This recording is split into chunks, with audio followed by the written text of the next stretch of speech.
Hello, welcome to EVN Report. My name is Maria Titizian. Today, again, we will be talking about our monthly security briefing called EVN Security Report. And joining me is the author of that briefing, Dr. Nerses Kopalyan. Welcome to the program, Nerses. Thank you for having me, Maria. We're going to be discussing the December security report, which you called Ontological Security and Azerbaijan's Aversion to Peace. In December, security configurations for Armenia demonstrated a degree of stabilization. However, the security situation, as we know, in Nagorno-Karabakh, Artsakh, immensely diminished, with Baku engaging in hybrid warfare by transferring the conflict to the Lachin corridor. Now, as a reminder to our listeners, on December 12th, so-called Azerbaijani eco-activists blocked the Lachin corridor, the only lifeline Artsakh has with Armenia and the rest of the world, effectively isolating 120,000 people who are now facing an imminent humanitarian catastrophe with food and medical shortages, and now rolling electricity blackouts, as the only high voltage line supplying electricity to Artsakh from Armenia was damaged on a section which is now under Azerbaijani control. And as such, since the Armenian side cannot do any repairs, the people, 120,000 people, are now also facing electricity blackouts. You write that regardless of negotiations or the general contours of any potential peace treaty between Armenia and Azerbaijan, sustainable peace with the Aliyev government will remain elusive.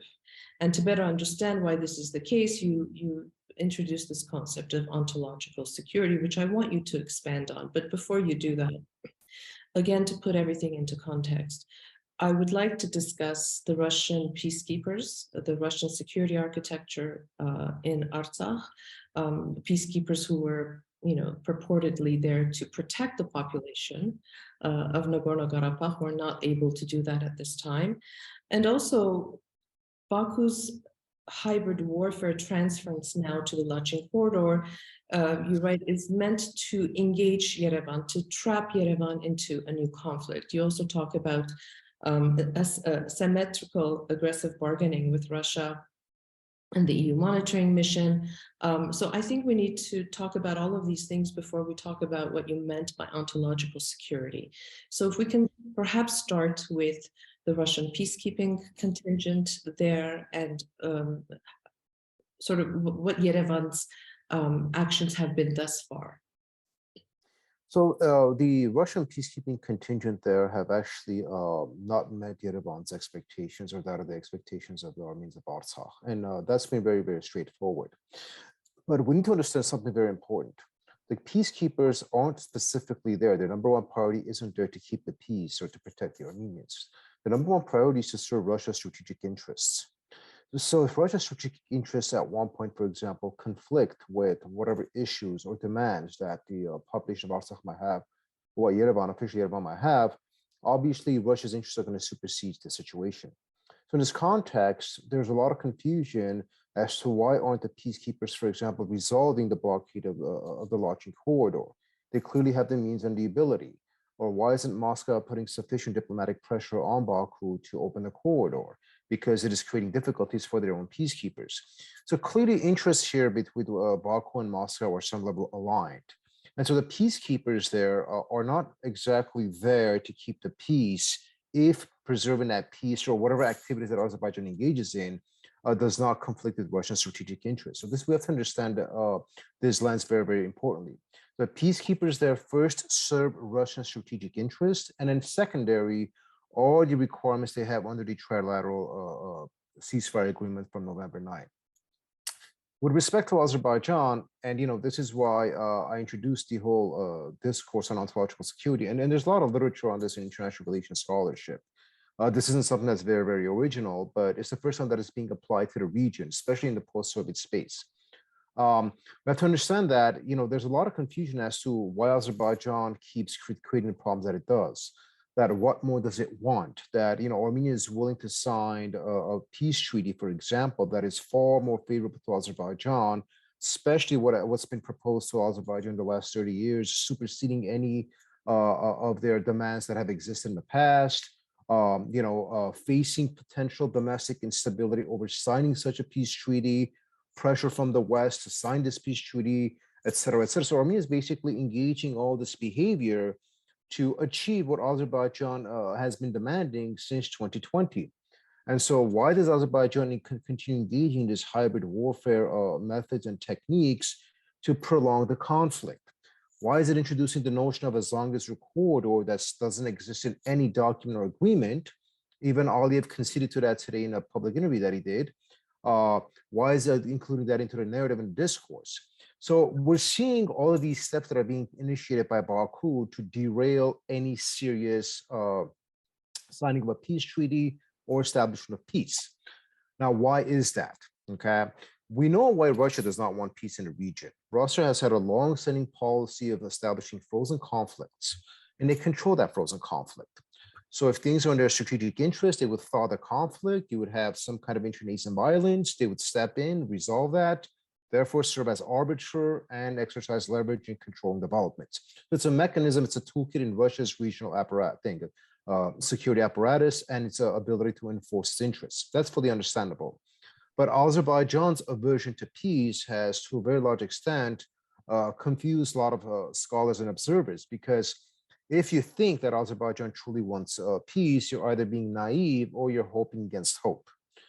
And so when we look at these developments between hybridization, alignment of interest with Russia, the peacekeepers not doing their responsibility as far as protecting the population, you have a very, very complex dynamic reconfiguration of the security architecture. And so by introducing this discourse on ontological security, what it does is it allows us to better understand what Azerbaijan is doing, what their underlying ideological foundations are, and then we could approach developments more differently. So if I know, for example, that an actor is always going to be aggressive towards me in certain modality, I need to reconfigure my approach towards this actor. And this is not only specific to Armenia, but also to the West. If they realize that Azerbaijan is an ontologically security-seeking state, then they would know that this state is never going to take any peace treaty or peace negotiation seriously. So this is very, very important to grasp. So what is ontological security? Well, okay, so generally speaking, right, we understand states that seek security through the realm of physical security, right? Protection of their territory, their governance structure, their social system, so on and so forth. So you don't want any material harm done to your way of life, to your society, so on and so forth. That's physical security. We understand that. But then there are states who are not physically threatened by their neighbors, but a lot of times their power parity supersedes that of their neighbors, but they still continue to engage in aggressive behavior. These kind of states do not have a physical security problem. They have an ontological security problem. And ontological security specifically refers to the need of a state to preserve and sustain its identity in order to have a sense of agency. So in more simple terms, these type of states need to feel secure in their identity to be able to establish the agency they need to achieve their ends. So with states like Azerbaijan, for example, right, identity construction has been very incoherent, revisionist, and fundamentally conflict-driven. Azeri ideology is based on anti-Armenian predispositions, okay? So that defines their state ideology. Now, if your ideology is hinged on a continuous state of conflict, perpetual state of conflict with the state of Armenia, this is known as conflict persistence in the literature, then if you stop this conflict, if you no longer, you don't have this persistence, what it does is it diminishes, it negates your policy, your ideology of the state to have agency. So the Aliyev regime is defined by its aggressive policies, rhetoric, and posturing towards the Republic of Armenia. If you take that aggression away, it has nothing, especially for domestic consumption. So it has a severe identity problem. So it does not have physical security issues, but it has severe identity security issues. This is where the notion of ontological security better explains why this is the case. A lot of literature research shows that these types of states have an issue where they're, quote unquote, attached to conflict, that they prefer ongoing conflict with their neighbors, specifically a neighbor that they have targeted, because, if you have enduring rivalries or if you have intractable conflicts, this feeds into their security dilemma. It nourishes their ability to have this persistence, regime survival, sustenance, and an identity, right? So if you ask, for example, any scholar, what defines, post-Soviet Azerbaijan, or what defines the Aliyev regime, the first thing inherently is anti-Armenianism. Okay. And even after the Artsakh War, right? So the Artsakh War is resolved according to them, right? The issue is resolved. And Azerbaijan says there is no Artsakh issue. Fine. Okay. So far, so good. So why can't you have peace? Why do you need continuous persistence of conflict, right? Why in the last few days come up with this absurd notion of a Western Azerbaijan? Okay. These are all designed to continue the perpetuation of conflict because they are a state that has an ontological insecurity problem.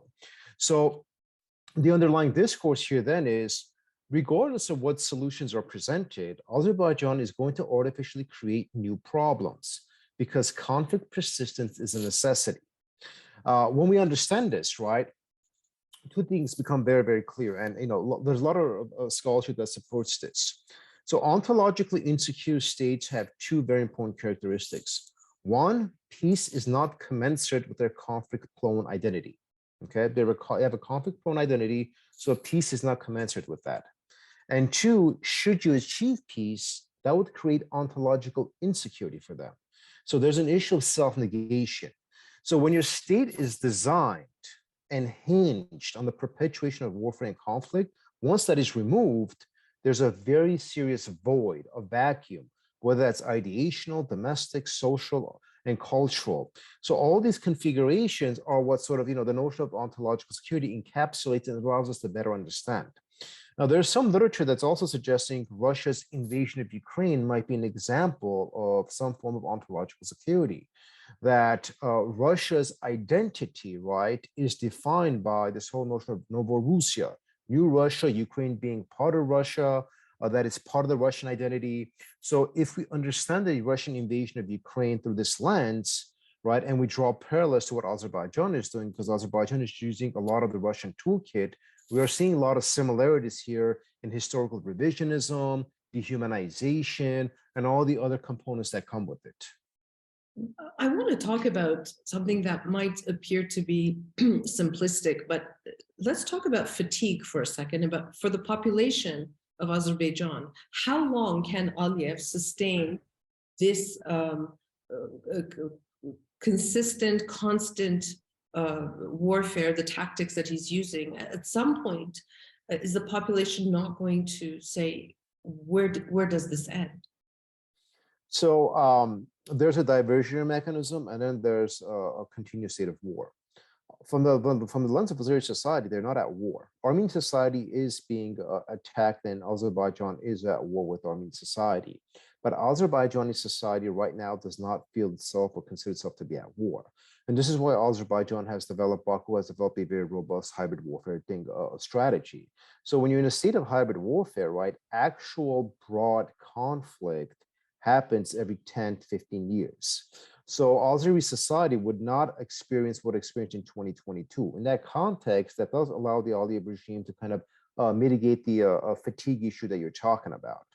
But at the same time, right, realizing that the Artsakh issue is over, quote unquote, on their end, right, he needs a new sort of a rally around the flag ideology. And this is where, he even mentioned this, maybe it was a Freudian slip or whatever it was. He said, now we have the issue of Western Azerbaijan, and we have to basically embed this into the mindset of our people and proceed as our next, national strategy and so on and so forth.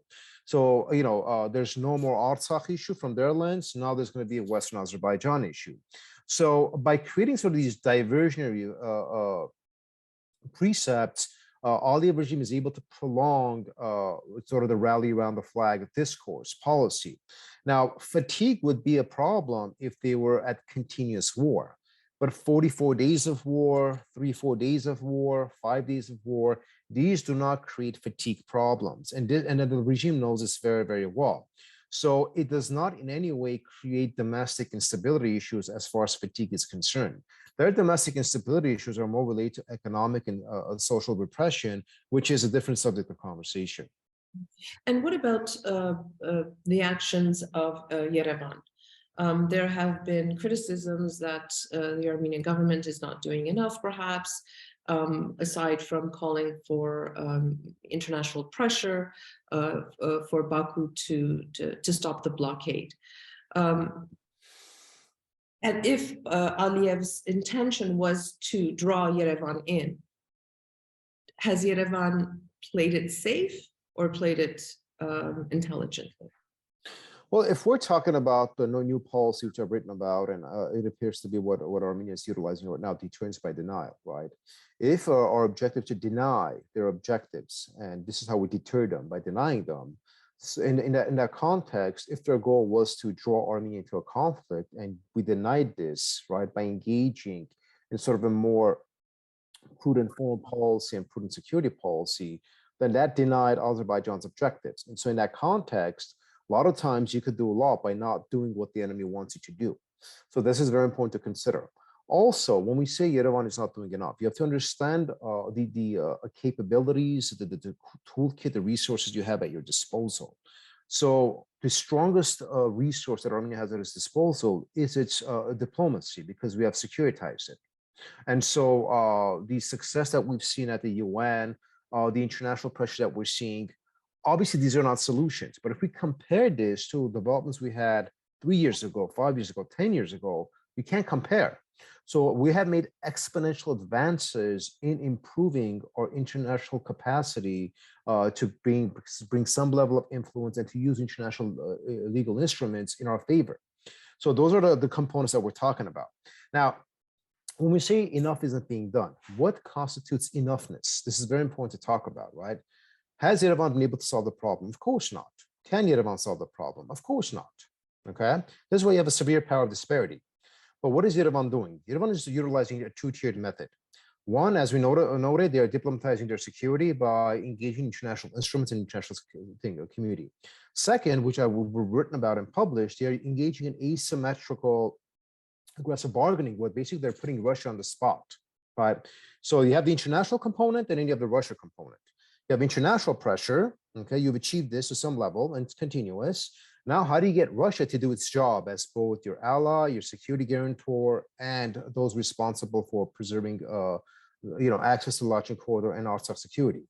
You engage in aggressive thing of asymmetrical bargaining. You're basically telling Russia, listen, if you're not going to do your job as an ally, then you give me no other option but to engage in behavior that is not consistent with my ways, but I have no other way of going about it.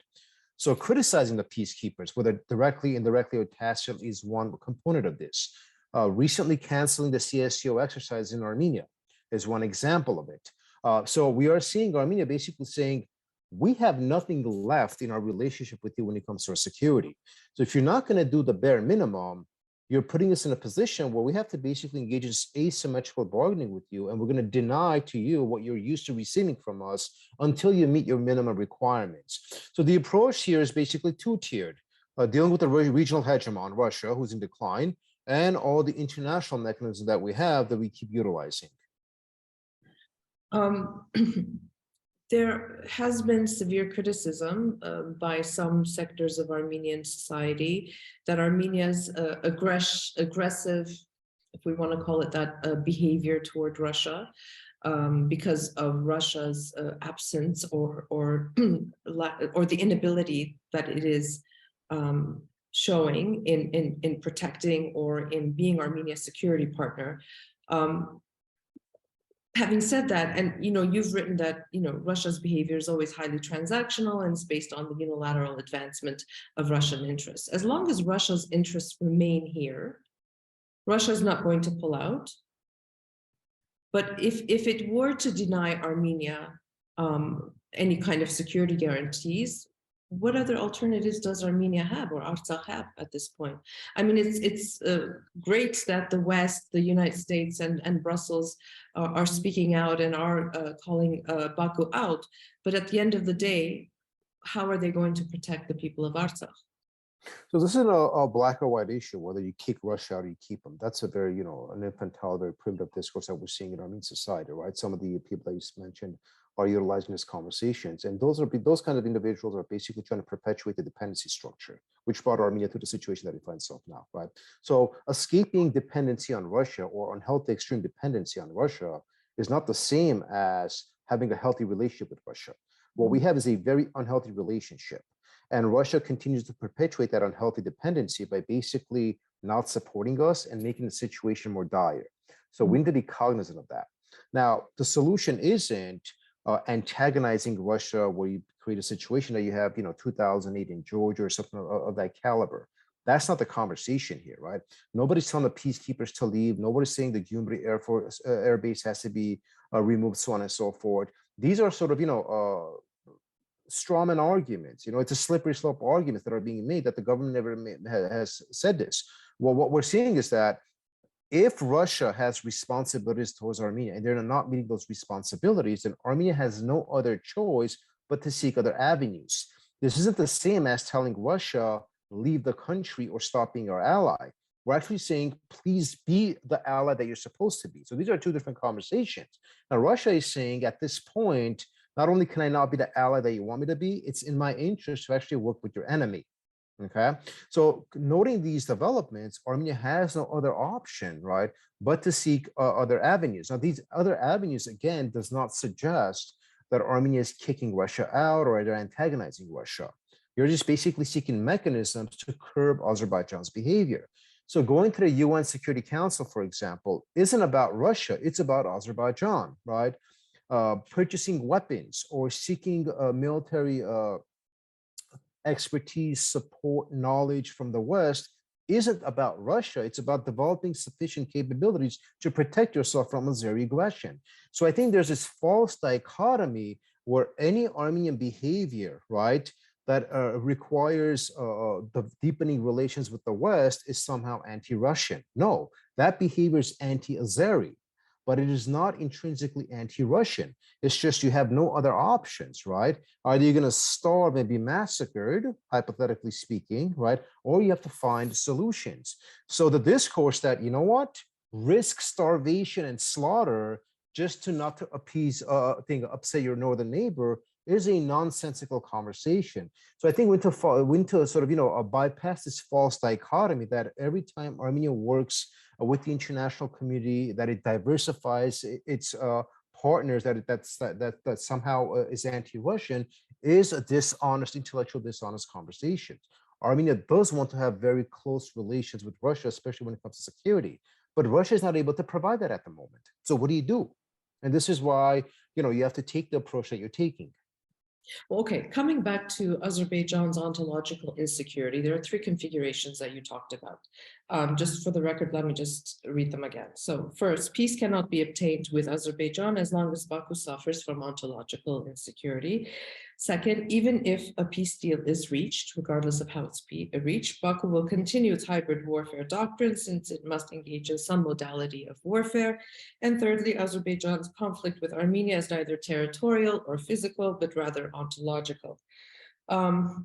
So how can we understand these configurations to reestablish the terms of the negotiations? If we are going to sit around the negotiating table with Azerbaijan, once we understand its ontological security, what does Baku really understand by the concept of peace?